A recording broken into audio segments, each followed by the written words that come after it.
Paz do Senhor, tudo bem, pessoal? Tudo em ordem com vocês? Espero que sim. Infelizmente temos uma certa distância com relação à igreja, com relação a templo, né? E podemos estar nos vendo, né? Nos cumprimentando, nos abraçando, fazer algo mais presencial. Infelizmente estamos aí vivendo uma certa turbulência, né? Não só aqui no Brasil, mas todo o mundo com relação ao vírus aí, vocês todos já sabem.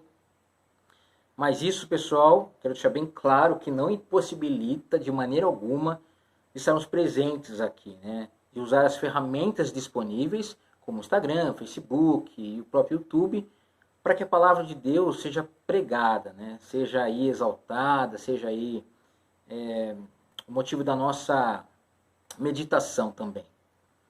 E eu quero trazer para vocês um devocional. Durante esse período de relógio de oração, que a igreja termina inclusive agora, né? Vai terminar agora, termina hoje o relógio de oração. Eu estava meditando aqui no livro de Atos dos Apóstolos. E eu me deparei com um versículo chave, né? Que eu vou passar para vocês já já, que me chamou muita atenção com relação à minha própria vida, né? E eu resolvi também trazer para vocês como um meio para que a gente possa parar e pensar no que a gente realmente quer para as nossas vidas, né?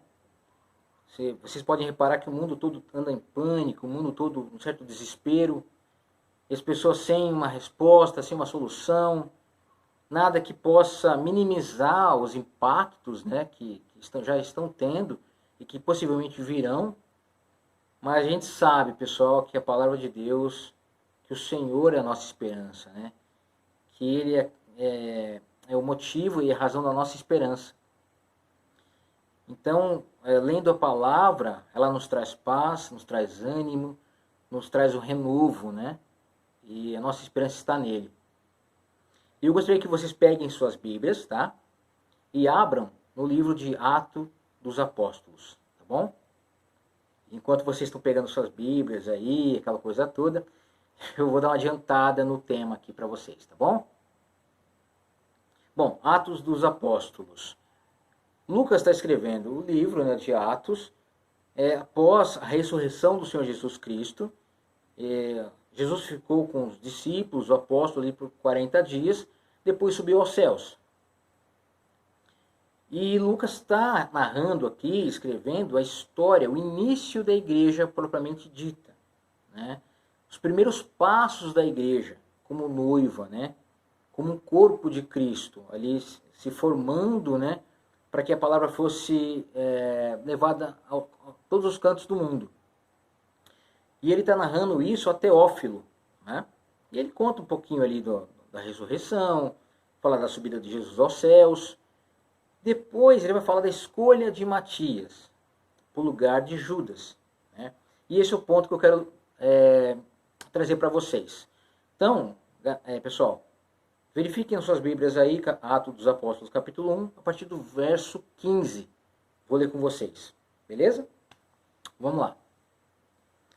Naqueles dias, Pedro levantou-se entre os irmãos, um grupo de cerca de 120 pessoas, e disse: Irmãos, era necessário que se cumprisse a escritura que o Espírito Santo predisse por boca de Davi a respeito de Judas. Então ele está falando de Judas, tá bom? Ele está falando de Judas. Que serviu de guia aos que prenderam Jesus. Ele foi contado como um dos nossos e teve participação neste ministério. Parou? Grifem esse versículo. O versículo 17. Ele foi contado como um dos nossos e teve participação neste ministério. Beleza? Marcaram direitinho? Vamos para o versículo seguinte, versículo 18.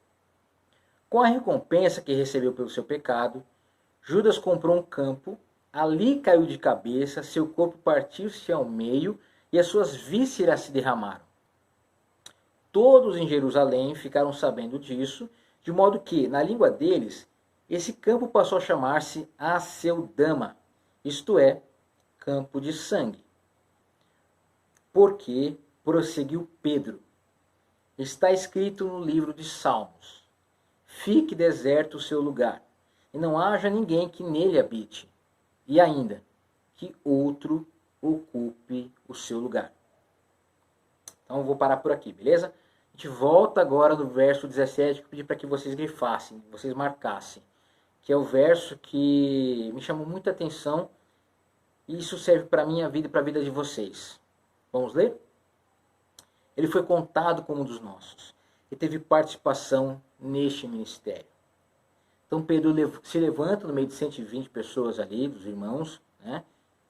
E ele já como líder da igreja, já tomando essa posição como liderança na igreja ali, que estava se formando, né? E o Espírito Santo ainda não tinha vindo, né? Que isso é contado a partir do capítulo 2. Então ele fala, olha, bom, a gente está aqui, mas está faltando uma pessoa, que foi Judas. Tá? Então nós precisamos escolher alguém para o lugar de Judas. Beleza? Até aí? E o que serve para a gente nos dias de hoje? Pedro explicando para as pessoas que estavam ali ouvindo. Judas foi contado como um dos nossos. Judas andava com eles. Judas ouviu do próprio Jesus, aprendeu com o próprio Jesus, andava com os outros 11, fazia parte do corpo de Cristo ali, daquelas pessoas que pertenciam à roda dos próximos de Jesus, que o próprio Jesus chamou, cada um dos 12 Jesus chamou, os reuniu para estar junto com ele, aprendendo para que essa palavra, né, para tudo que ele fez e que os apóstolos viram e ouviram, né, fosse propagado para as outras pessoas. Então Judas foi contado entre eles. Judas era um dos 12. Isso serve para a gente, pessoal, porque nós hoje somos evangélicos. Somos contados ali como crentes, né? Como aqueles que esperam pelo Senhor Jesus Cristo, como cristãos. Nós somos contados assim. Somos falados assim, as pessoas nos enxergam assim. Foi como Judas. As pessoas viam Judas assim, dessa mesma maneira, do mesmo jeitinho. E Pedro continua, né? E teve participação nesse ministério. Então Judas estava com eles, participou de tudo que o Senhor Jesus fez. Ele estava perto, ele viu, ouviu, né? Judas, inclusive, era tesoureiro do grupo, né? Ele que pegava ali as ofertas, né? Para que eles se sustentassem também, né? Então, pessoal, o que eu quero trazer de prática como devocional para a minha vida e para a vida de vocês que estão me vendo? Qual o nosso objetivo aqui, como igreja, como pertencentes a uma denominação, né? Será que nós estamos realmente de coração reunidos em Cristo, por Jesus Cristo? A nossa motivação é Jesus? Nosso coração está focado em Jesus?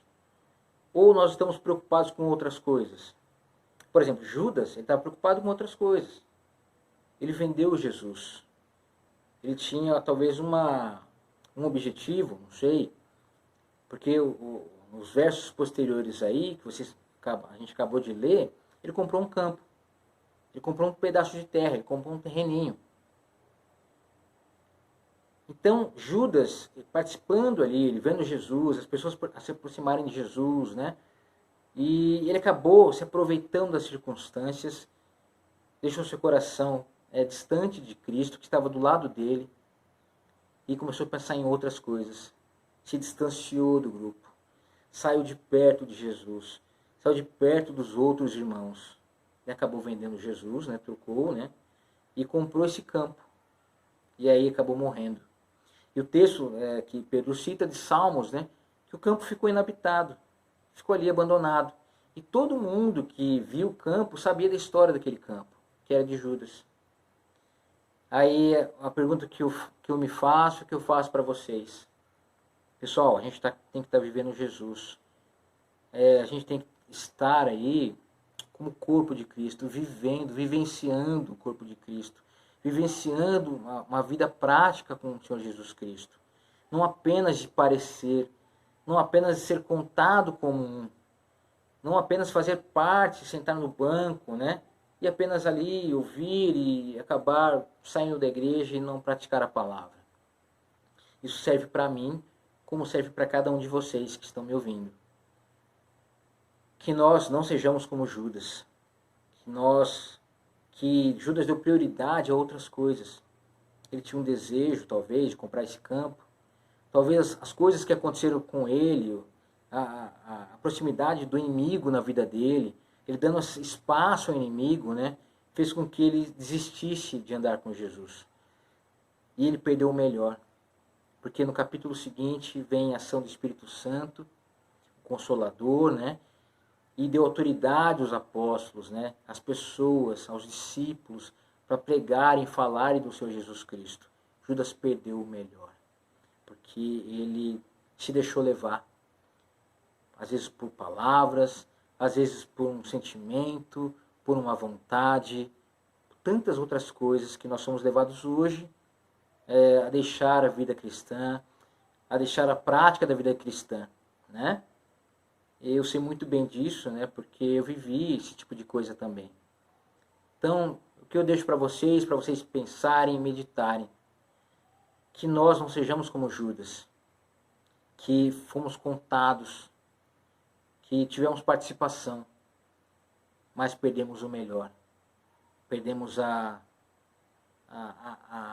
vivência com o Espírito Santo, a vivência com o Senhor Jesus Cristo. Perdemos o melhor, né? Que as riquezas, os tesouros, que não estão na terra, estão no céu. Que nós, meus irmãos, possamos guardar essa palavra no nosso coração, para que possamos pensar e meditar a respeito, para que se a gente esteja como Judas, né? Duvidosos, desesperançosos, né?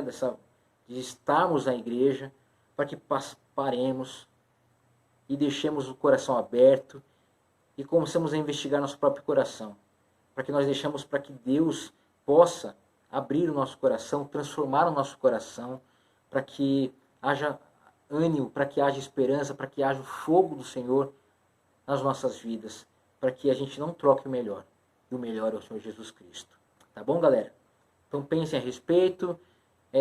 Desejo aqui as bênçãos do Senhor Jesus na vida de cada um de vocês que estão me assistindo agora, tá bem? Obrigado por participarem. Deus os abençoe a todos. Tchau, tchau.